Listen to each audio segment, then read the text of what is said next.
நம பார்வதி பத்தஜே ரர மகாதேவா. கற்பக விநாயக பெருமானுடைய திருவடிகளை நினைந்து ஆலய சிவாச்சாரிய பெருமக்களுக்கும் எனது அன்பார்ந்த வணக்கத்தை தெரிவித்து, ஆலய தர்மகர்த்தா மற்றும் உபயகார பெருமக்கள் அடியார்கள் எல்லோருக்கும் இறைவனுடைய திருவருள் கிடைக்க வேண்டும் என்று பிரார்த்திக்கிறேன்.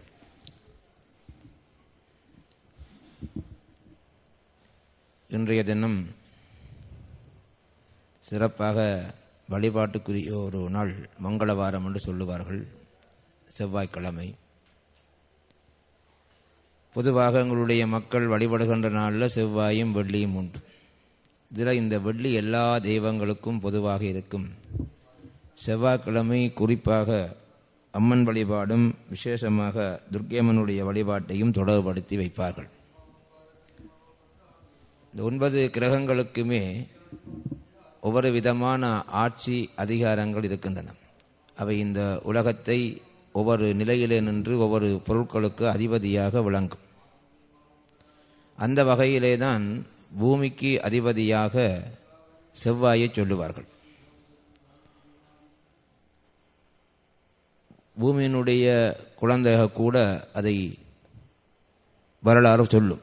அங்காரகாய் வித்மகே பூமி பாலாய தீமகை என்று இந்த பூமியில் நாங்கள் செழித்து நன்றாக வாழ்வதற்கும் எங்களுடைய வாழ்க்கைக்கும் வளத்துக்கும் செவ்வாய் கிரகம் ஒரு வழிபாட்டுக்குரிய ஒரு முதல் போற்றுகின்ற ஒரு தெய்வமாக போற்றப்பட்டு வந்தது. அதனாலே இந்த செவ்வாய் கிழமையிலே அம்மனுடைய வழிபாடு அதிகமாக நாம் ஏற்படுத்தி கொண்டு வருகிறோம். அதிலேயும் இந்த நிலத்துக்குரிய சில தெய்வங்களுக்குள்ளே துர்க்கை அம்மனும் எங்களுடைய விவாகம், மாங்கல்ய பலம் போன்ற பலவற்றுக்கு இந்த துர்க்கை அம்மனை போற்றப்படுவதனாலே செவ்வாய்க்கிழமையிலே இந்த துர்க்கை அம்மனுக்கு வழிபாடு செய்கின்ற ஒரு சிறப்பு மரபும் எங்களுடைய மக்கள் மத்தியிலே ஏற்படுத்தப்பட்டிருக்கின்றது. எங்களுடைய இந்த அடையாளங்கள் எல்லாம், இந்த விபூதி, சந்தனம், குங்குமம் என்று நாங்கள் போடுகின்ற அடையாளங்கள் ஒவ்வொன்றுக்குமே ஒவ்வொரு தத்துவம் இருப்பதாக நான் கூறியிருந்தேன். விபூதி வெண்மை என்றால், சந்தனம் மகிழ்ச்சி என்றால், குங்குமம் ஆற்றல் அல்லது சக்தி என்று சொல்லுவார்கள். அதுதான் நாங்கள் சக்தி வழிபாட்டிலே அந்த குங்குமத்தை பயன்படுத்தி கொண்டு வருகிறோம். அம்பிகையினுடைய உருவங்கள் நிறைய இருக்கிறது. துர்க்கை, லட்சுமி, சரஸ்வதி, காளி, புவனேஸ்வரி, ராஜேஸ்வரி, நாகபூஷணி, மீனாட்சி, காமாட்சி, விசாலாட்சி என்று இந்த அம்பாளுடைய வடிவங்கள் பல்வேறு பெயர்களிலே அழைக்கப்பட்டு வருகின்றது. எல்லாமே தெய்வ மூர்த்தங்களாக இருந்தாலும் ஒவ்வொரு தெய்வத்துக்கும் ஒவ்வொரு விதமான அருளாற்றலும் தனித்துவமான சிறப்பும் இருப்பதனால அந்த தெய்வ மூர்த்தங்களுடைய திருவுருவங்களுடைய பெயர்களும் அமைப்புகளும் வேறு வேறாக வைக்கப்பட்டது. இப்போ லட்சுமியும் பெண் தெய்வம்தான், சரஸ்வதியும் பெண் தெய்வம், துர்க்கையும் பெண் தெய்வம். எங்கேயாவது கல்யாண வீட்டில் போய் பொம்பளை துர்க்கை மாதிரி இருக்குன்னு சொன்னால் எவ்வளோ ஆத்திரம் பண்ணி சொல்லுங்க. காளி மாதிரி இருக்காண்டா அதை விட மோசமாக இருக்கு. எல்லாம் தெய்வம்தான். பொம்பளையை பார்த்தா லக்ஷ்மி மாதிரி இருக்காண்டா சந்தோஷப்படுவார்கள். அது என்ன அது காரணம்? இப்போ ஒவ்வொரு தெய்வங்களுக்குமே இருக்கக்கூடிய அம்சங்களும் அந்த அதே மாதிரி தான். மாப்பிள்ளையை பார்த்து முருகன் மாதிரி இருக்காண்டா சந்தோஷப்படுவார். வீரபத்திர மாதிரி இருக்காண்டா அல்லது வைரவர் மாதிரி இருக்கு, இதை விட மோசம் ஆஞ்சநேயர் மாதிரி இருக்காண்டா கஷ்டம். தெய்வங்களுடைய வடிவங்கள் ஒவ்வொன்றுமே ஒவ்வொரு வித தத்துவத்தை எடுத்து கூறுவது.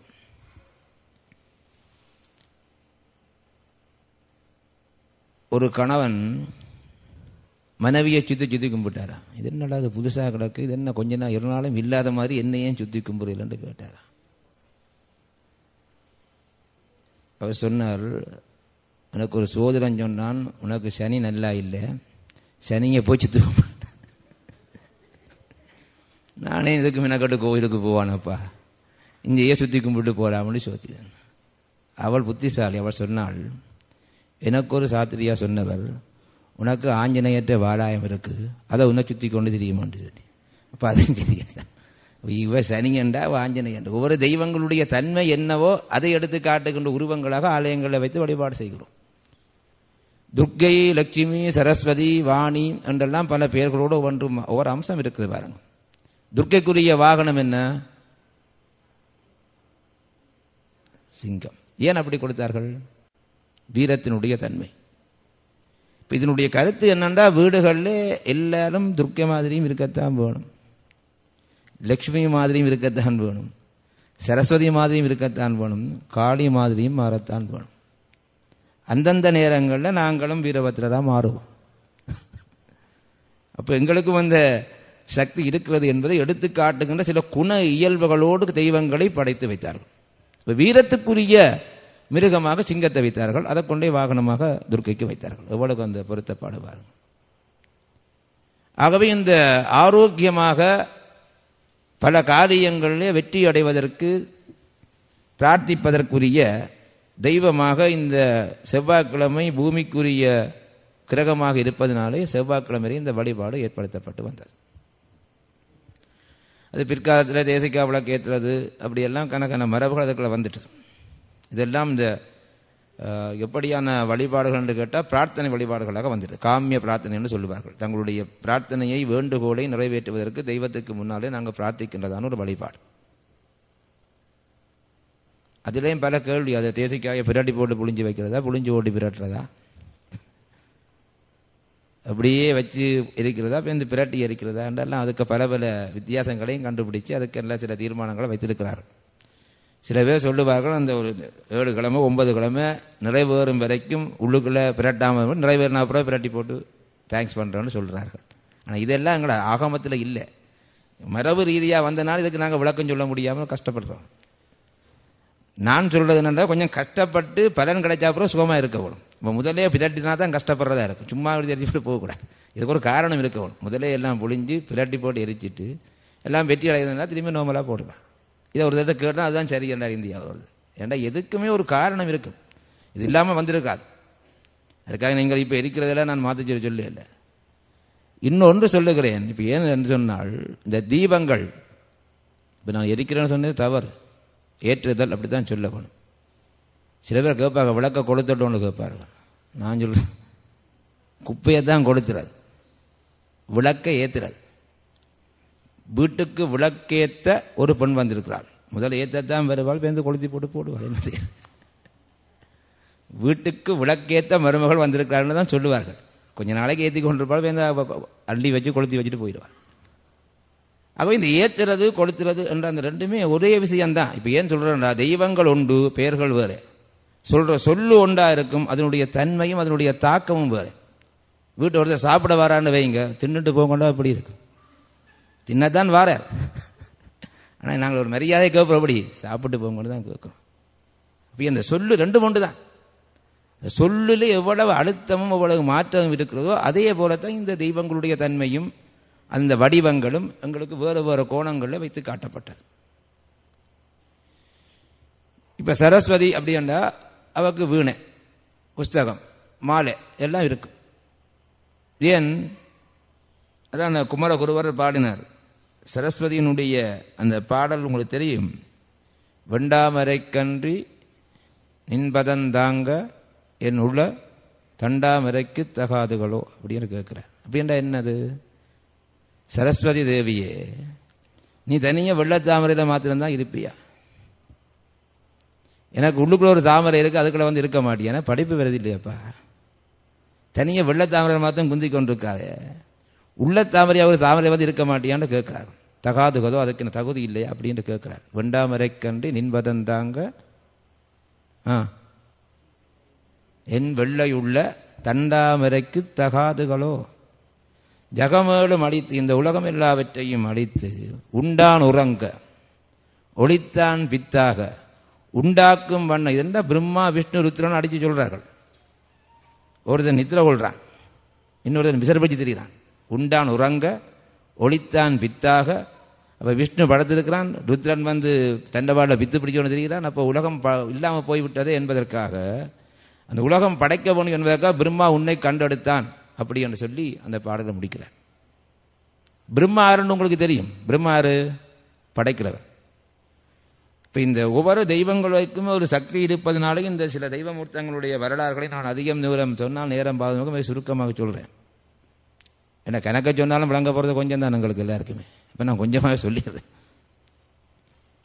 இந்த பிரம்மா உங்களுக்கு தெரியும், அடிமுடி தேடுற கதை உங்களுக்கு தெரியும். சிவராத்திரியில் சிவபெருமானுக்கு முடிய தேடுறதுக்காக போய் மேலே இருந்து முடிய காண முடியவில்லை. அங்கேருந்து தாளம்பூ வந்தது, அதையும் சாட்சியாக கொண்டு வந்து சிவபெருமானுக்கே வேற எவ்வளவு பிரம்மா போய் சொல்கிறார், நான் இந்த முடியில் போய் தாளம்பூ எடுத்துட்டு வரணும். இவற்ற குணத்தை அறிஞ்சு தான் சிவபெருமான் முடியல தாளம்பூக்களை விழுத்தினார். என்ன சொல்கிறேன் பார்க்க, இவர் என்ன சொல்லியிருக்கணும், என்னால் போக முடியாமல் போச்சுது, இந்த தாளம்பூ வந்தது, நான் கையில் எடுத்துக்கிட்டு வந்தேன்னு சொல்லியிருக்கிறேன். இப்படி சொன்னபடியாக 2 பேருக்குமே இடமில்லை, தாளம்பூக்கும் இடமில்லை, பிரம்மாவுக்கும் இடமில்லை, போய் சொன்னபடியா. இதோ உண்டு. இன்னொன்று உங்களுக்கு தெரியும், இந்த ஆரம்பத்தில் பிரம்மாவுக்கு 5 தலை தான் இருந்தது. இந்த சிவபெருமான் உமாதேவியரெல்லாம் இருக்கிற பொழுது எல்லாரும் போய் கும்பிட்டார்கள். இவர் மாத்திரம் என்ன செய்தார், கும்பிடாமல் இருந்துட்டார். ஏன் 5 தலை இருந்தால் திலக்கணம் தானே, ஒரு தலைக்கே இத்தனை கிழமை திலக்கணம் இருக்குது. 5 தலை இருந்தால் ஓவர் வெயிட், ஒரு தலையிலேயே திலக்கணம் உண்டாக்க கன பேர் இருக்கணும். பிரம்மாவுக்கு 5 தலை, திலக்கணம் வந்துட்டுது. என்ன செய்தார், அவருடைய ஒரு தோற்றம் கோபம் ஒரு உருவமாக வந்தது. அது எது, மிஸ்டர் பைரவர். அந்த உருவம் வந்தது. பரமனை மதித்திடா பங்கயாசனன் பிரம்மா ஒரு தலை கிள்ளியே.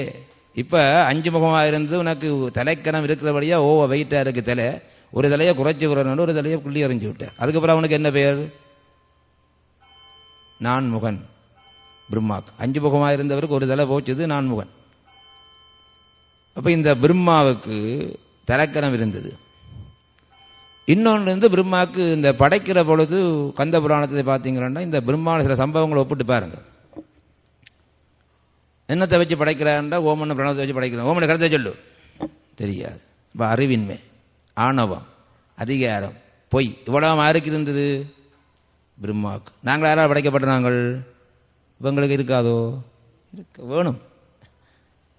பிரம்மாவுக்கு பொய் சொல்கிற குணம் இருக்குது, பிரம்மாவுக்கு திலக்கணம் இருக்குது, பிரம்மாவுக்கு அறியாமை இருக்குது. இவ்வளவும் படைச்ச எங்களுக்கும் இருக்கத்தானே வேணும். இதை மாத்திரத்துக்காகத்தான் சரஸ்வதியை கொண்டு வச்சார்கள். அவகந்தோடனே நாங்கள் அவகத்தொழுதாள். அதைத்தான் இந்த குமரகுருபரை பாடினார். இந்த உள்ளத்தை இதில் வந்து நீ இருக்க வேண்டும் அப்படி என்று கேட்டு அந்த சரஸ்வதியை பாடுகின்றார். அந்த சரஸ்வதி வடிவம் அப்படி வெண்மையை காட்டினார். வெண்மை எதுக்கு, தூய்மைக்கும் அறிவுக்கும் அடையாளம். வெள்ளைச்சாரியை உடுத்தி அந்த அம்பாளை காட்டினார்கள். இருக்கிற தாமரை வந்து வெண்தாமரை. இந்த வெண்தாமரை சரஸ்வதிக்கும் செந்தாமரை லட்சுமிக்கும் வைத்தார்கள். இப்போ இந்த ரெண்டுக்கும் என்ன வித்தியாசம் என்று கேட்டா,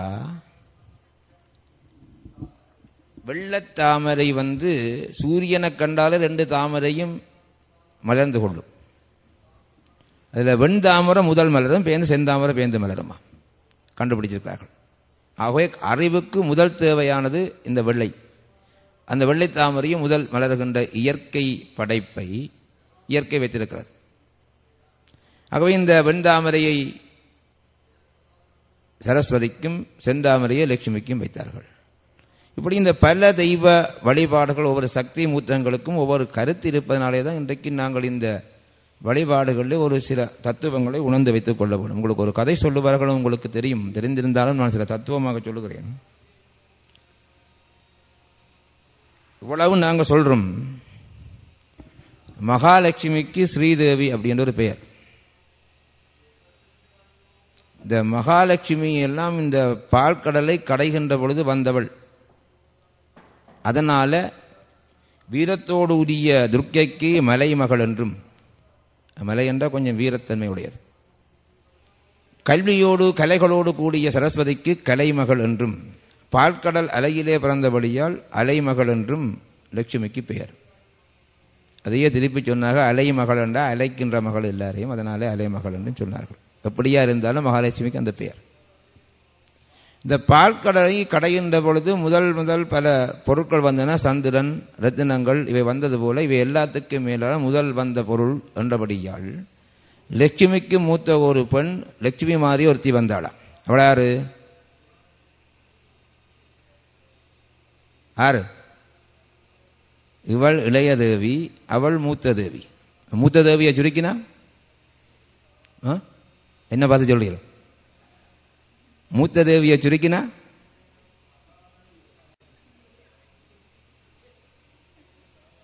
மூதேவியன் என்ன பார்த்து சொல்ற மாதிரி மூதேவியன்னு சொல்லக்கூடாதுன்னு சொல்லுவாங்க. நான் சும்மா சொல்றதுக்காக சொல்றேன். ஏனென்றாலாம் இந்த கற்றுக்கு தான் இந்த வரலாறு.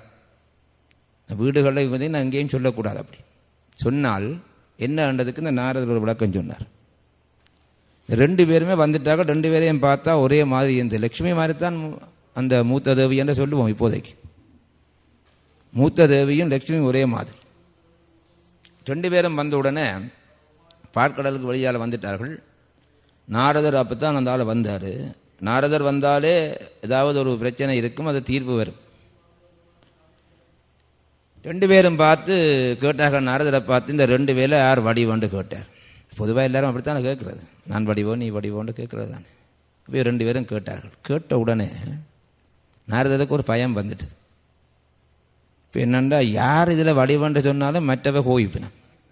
இப்போ 2 பேரையும் சொன்னார், நான் இப்போ இதில் நிற்கிறேன், நீங்கள் ஒரு 100 ஏர் 2 பேரும் போக போகணும், போட்டு திரும்பி வர போகணும். இப்படி 3 தரம் போய் வரங்க நான் யார் வடிவன்று சொல்லுவேன். இப்போ போகைக்குள்ள லட்சுமி கெதியா போயிட்டாள். இந்த மூத்த தேவி ஆறுதலாக போனாள். வரையக்குள்ள அவள் வேலை கெதியா வந்தாள். லட்சுமி ஆறுதலாக வந்தாள். 2-3 தரம் போக விட்டு சொன்னாள், மூத்த தேவியே நீ போகேக்க வடிவு, லட்சுமியே நீ வரையக்குள்ள வடிவண்டார். இப்போ 2 பேரையும் தப்பியாச்சு.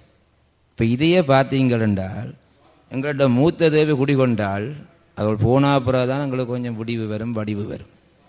மகாலட்சுமி வந்தால் எங்களுக்கு வடிவு வரும். அதைத்தான் சொன்னார், மகாலட்சுமி வரைக்குள்ள வடிவு, மூத்த தேவி போகைக்குள்ள வடிவு. இதில் என்ன ஒரு உண்மை என்று கேட்டால், மகாலட்சுமி வெறு ஸ்லோவாக தான் வருவாள், ஆனால் கெதியா போடுவாள். வரைக்கும் அப்படி தான் வந்தாள் மகாலட்சுமி. வேலை ஆறுதலாக வந்து திரும்பி போய் கெதியா போயிட்டாள். இந்த மூத்த தேவி என்ன செய்தாள், வரைக்குள்ள அதுக்கு கெதியா வந்துட்டு போகவே மாட்டாள். வெள்ளம் வெள்ளம் வெள்ளம் வெள்ளம் மொத்தம். இதுதான் உலகத்தில் மனிதனுக்கு இருக்கக்கூடிய இந்த லட்சுமி கரமும் அலட்சுமி என்று சொல்லுவார்கள். இது சமஸ்கிருதத்தில் மூத்தேவி என்று சொல்றது இல்லை, மூதேவி தான் உண்மையில். இப்போ இந்த கடைசியாக நாரத சொன்னோடனே இந்த மகாலட்சுமி நீ எங்கெங்கே போய் இருக்கலாம் அப்படின்னு ஒரு விளக்கம் கேட்ட உடனே மகாலட்சுமிக்கு சொன்னார், நீ போய் பசுமாட்டில் பின்புறம், யானை என்ற முன்புறம், சுமங்கல் பெண்கள், தீபம், கோலம் போட்டிருக்கின்ற வீடு, இதுகளில் போய் இரண்டாச்சு. என்ன இவள் கேட்டால் இப்போ நான் அங்கே போய் இருக்கிறேன், உனக்கு தான் நிறைய வடக்கு, யார் நுகம் வளைக்கணுமோ அதுக்குள்ளே போயிரு. இப்போ எல்லாம் கனவுக்கு அந்த இடங்கள் இருக்குது. சரி, உனக்கு வாகனம் என்ன, எது வாகனம்?